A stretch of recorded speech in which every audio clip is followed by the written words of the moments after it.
በስመ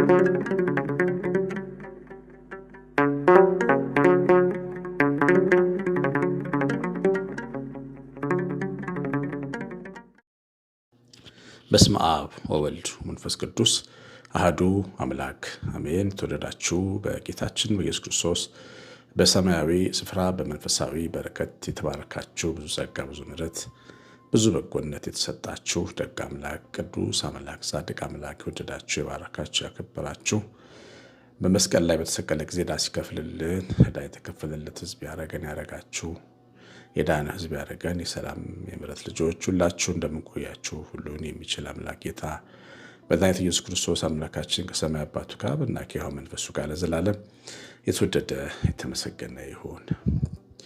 የእግዚአብሔር ልጆች ዛሬ ሳምንት በ21 እና በ20 ማርች 29 ሰርቲ ማለት ነው 2 ቀን ማታ እመቤታችን ቅድስት ድንግል ማርያምን ወለላይቱን የምንወዳት እናታችን ቤቷን ለመስራት የፈንድራይዚንግ መርሃ ግብር አዘጋጅተናል። ወልቂጤ ማርያም አብራችሁ እንድትቆሙ እንድትከታተሉ በተለያዩ ቲክቶኮች በአጋፔ ዩቲዩብ እንዲሁ በገሪዛን ዩቲዩብ እንደዚሁ ደግሞ በቲክቶክ በእኔ በሌሎችም ወንድሞች ቲክቶክ ላይ ይተላልፋል።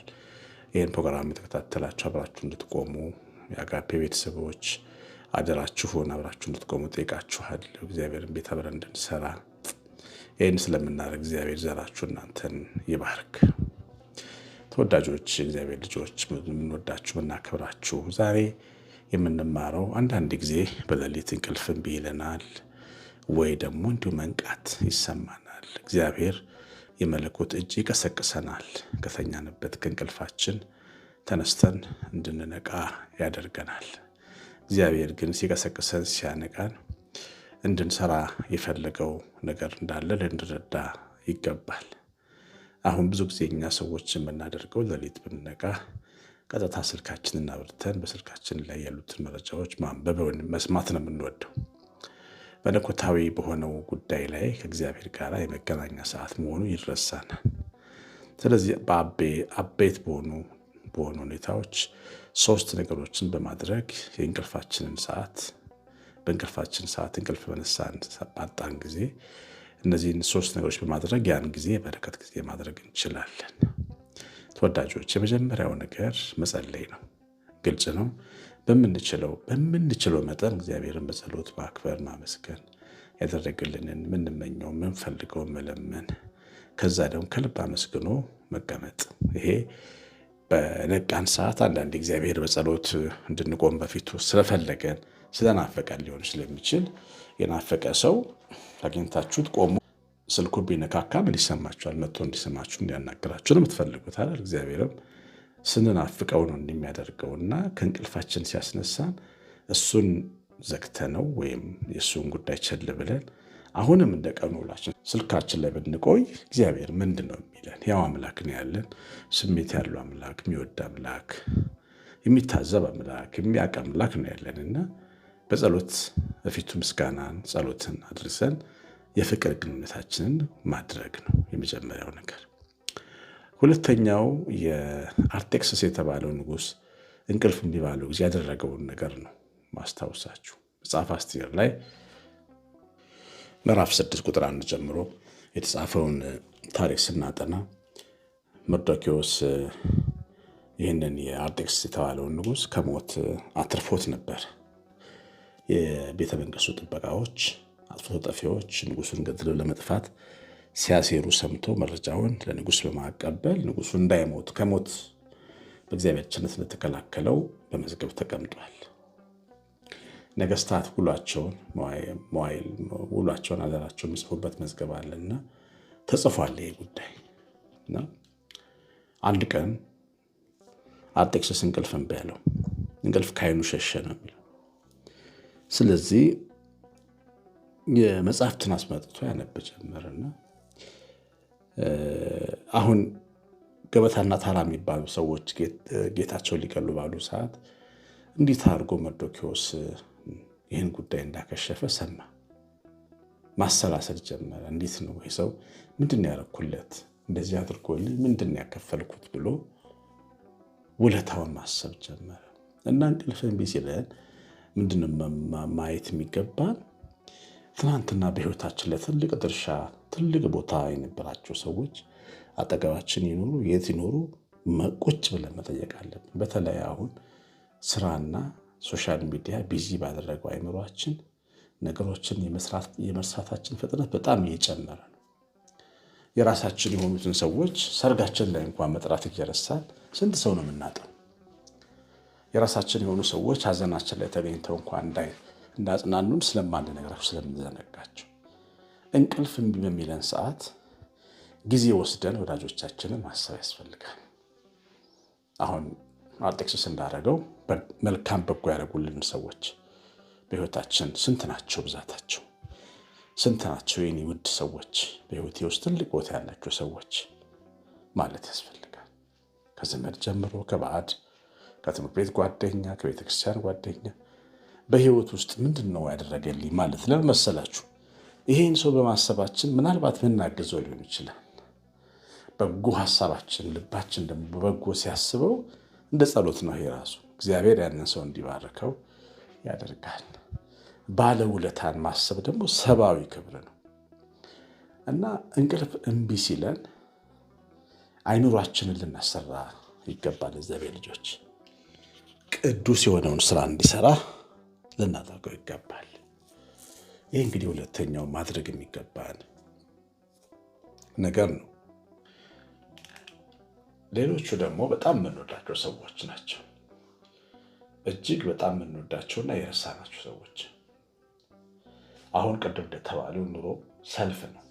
ኢዮብ 7 እንደተጻፈ ብርቱ ሰልፍ ነው። አሁን ኑሮ ሰልፍ ማለት ጦርነት ማለት ነው። ጦር ሜዳ ነው። ውድድሩ ከፍተኛ ነው። የሰውን አይምሮና ስነ ልቦና የሚወስዱ ነገሮች በቀላሉ በጣም ብዙ እየተፈጠሩ ነው። ቴክኖሎጂ በራሱ ሰው በአይምሮ ውስጥ የሚወዳቸውን ሰዎች እየዘነጋ እንዲመጣ የሆነ ነው። የምንወዳቸውን ሰዎች ደግሞ ከረሳናቸው ካለፉ በኋላ ይቆጨናል። ሰላም ብንላቸው፣ ብንደውልላቸው፣ ቴክስት ብናደርግላቸው፣ ስጦታ ብንሰጣቸው፣ ብናገለግላቸው፣ ቤታችን ብንጠራቸው ወይ ብንጋብዛቸው ቀላል ነገር አይደለም። ሰው የሚወደውን ሰው ለሚወደው ሰው መልካም በማድረጉ ምንድን ነው እግዚአብሔር ቃል ላለው ይጨመርለታል የሚለው ይፈጸምለታል። ስለዚህ የምንወዳቸው ሰዎች ነው እያገለገልን ያለ ነው ወይስ ደግሞ አጋጣሚ የምናገኛቸው ሰዎች ነው? በጣም የምንወዳቸው ሰዎች የኛ እርዳታ ሊፈልጉ ይችሉ ይሆናል። ስለዚህ ተቀምጠን ሌት ስናስብ ስለምንወዳቸው ሰዎች ማሰብ አለብን። እንወዳቸው የነበሩ ሰዎች እነማን ናቸው? በጣም ደስ የሚል ስሜት ነው የሚፈጥረው። ሰው መወደዱን የሚያስታውሰውን ነገር ሲያስብ ደስ ይለዋል። የምንወዳቸው ሰዎች በእኛ ህይወት ላይ ያላቸውን ተጽዕኖ ስናስብ በጣም እንደሰታለን። የማይካድ እውነት የምንወዳቸው ሰዎች በህይወታችን ትልቅ ተጽዕኖ አላቸው። ዝም ብለን አብድናቸው ክፉ ልብ አይደል ያለን። ዝም ብሎ ልባችን ሰው አይወድም። ስለዚህ እነዚህ መልካምና በጎ ሰዎች በማሰብ ምናልባትም ልንጠይቃቸው፣ ሰላም ልንላቸው፣ ልናስታውሳቸው ያሉበትን ቦታ አጣርተን ፍቅራችን ወዳጅነታችን ልናስቀጥል እንችላለን።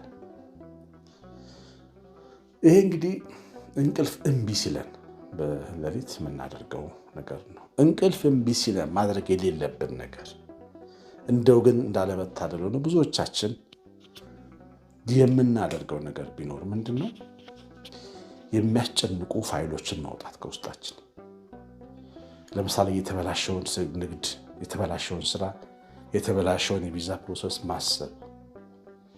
ብዙ ሰዓት ማሰብ ጤናን ይነሳል። አይምሯችን እንዲቃወስ ያደርጋል። መጥፎ ኃይል በውስጣችን እንዲገባ ያደርጋል። ሰይጣን ሀሳቡን እንዲጭንብን ያደርጋል። ሰው ሲበሳጭ፣ ሲቆጣ ሰይጣን በቀላሉ ሀሳብ ውስጥ ሀሳብ ሊያስገባ ይችላል። ስለዚህ አይምሯችንን መጠበቅ አለብን። ከእንዲህ አይነት ቆሻሻ ውስጣችንን ከሚያቆሽሽ ሀሳብ ውስጣችንን መከልከል አለብን እና ማድረግ የሚገባ ምን እንደሆነ ከላይ ተምረናል። ግን ሁልጊዜም ቢሆን እንቅልፍ እምቢ ሲለን ችግራችንን እየመዘዝን እያሰብን እንቅልፍ እያጣን ብናድር የበለጠ እግዚአብሔርን የሚያማርሩ ሰዎች ምን እንሆናለን? ያው ሰው ሲደክመው በጣም ሲዝል ኮምፕሌን ነው የሚያደርገው። አዳም በጣም ደክሞት ነው ዛፍ ስር የነበረው በለሱን ከበላ በኋላ። እግዚአብሔር ሲመጣ መጀመሪያ የት ነህ አዳም ሲለው ኮምፕሌን ነው ያበዛው። አንተ የሰጠኝ ሴትዮዋ ብልታኝ ራቁቴን ሆኜ ዛፍ ስር ተደበቅኩ ነው ያለው። እግዚአብሔርን ከመተቸት ነው የጀመረው።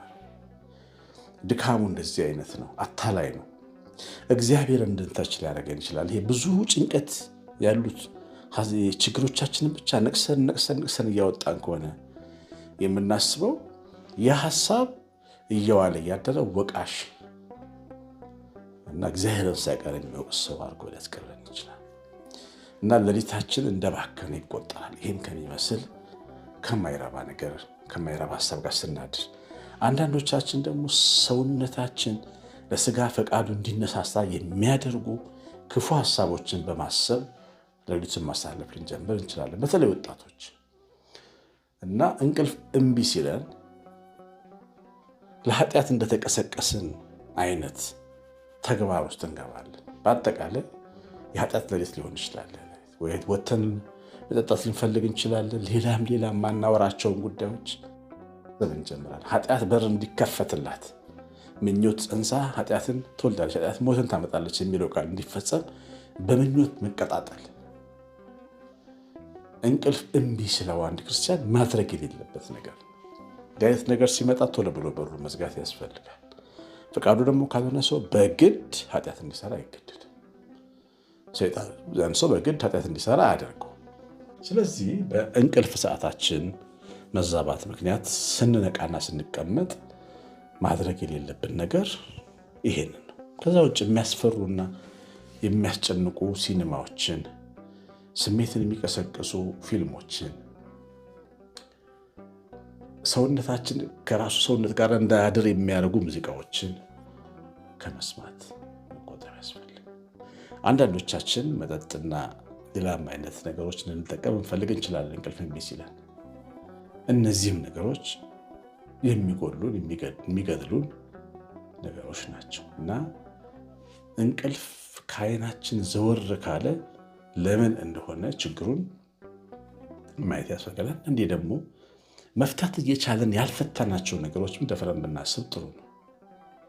መፍታት እየቻለ ለምሳሌ አጋር አብርሃምና ሳራን አስታርቃ መውጣት ነበረባት፣ ግን ሳታስታርቃቸው ነው የወጣችውና ሄደችው፣ ተሰዳ የወጣችው። እግዚአብሔር መልአክ ግቢና እመቤትሽን ሳራን ይቅርታ ጠይቂ ያላት ችግሯን ሳትፈታ ስለሄደች ነው።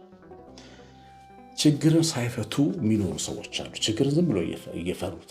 ችግር ደግሞ ችግር አይደል፣ በራሱ ስር እየሰደደ ችግር እየፈጠረ እየመጣ ኑሯቸው ጋር የተጠጋ ሰዎች ያንን ደፍሮ ማድረግ ማየት የማይፈልጉ ይሆናል።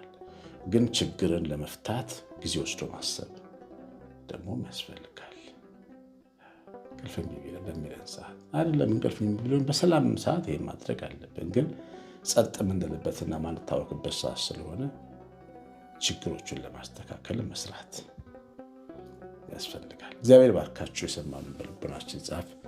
መንፈስ ቅዱስ ሲባርከን እግዚአብሔር ቸርነት የእናታችን የቅድስተ ቅዱሳን ድንግል ማርያም ረድኤት በረከት መላእክት ጥበቃ አብሮን ይሆን። እንግዲህ ኮሜንት አድርጋችሁ ጽሑፍ ጽፋችሁ የሚሰማችሁን ጽፋችሁ ውጡ ትምህርቱ ላይ። ለዚሁ ደግሞ ያው ሳምንት 21 ማታ በአጋፔ ቲክቶክ እና ዩቲዩብ በተለያዩ የቲክቶክ ቻናሎች ቀጥታ ስርጭት ይኖረናል። እመቤታችን እናሰራለን። አስቡበት። እግዚአብሔር ገንዘብ ካላችሁ አስቀምጡ። ለማልስጠው የምትሉት ካለ እግዚአብሔር ቤት በር ብንሰራበት፣ መስኮት ብንሰራበት፣ እግዚአብሔር ባርካችሁ፣ ዘራችሁ ይባረክ። ቀሲስ አሸናፊ ገብረማርያም ሰላም።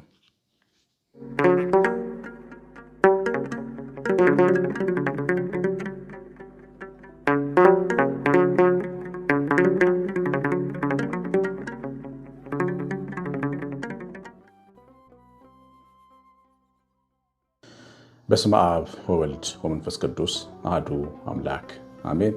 እግዚአብሔር አምላካችን ይህን ጊዜ ስለሰጠህ እናመሰግናለን። ተወደድከው፣ ተባረከው። ጌታችን ኢየሱስ ክርስቶስ ከአብና ከመንፈስ ቅዱስ ጋር ስም ብሩክ ምስጉን ይሁን። እግዚአብሔር የሚወዳችሁ በጌታችን በኢየሱስ ክርስቶስ በሰማያዊ ስፍራ በመንፈሳዊ በረከት የተባረካችሁ እግዚአብሔር ብዙ ምሕረት ብዙ ጸጋ የሰጣችሁ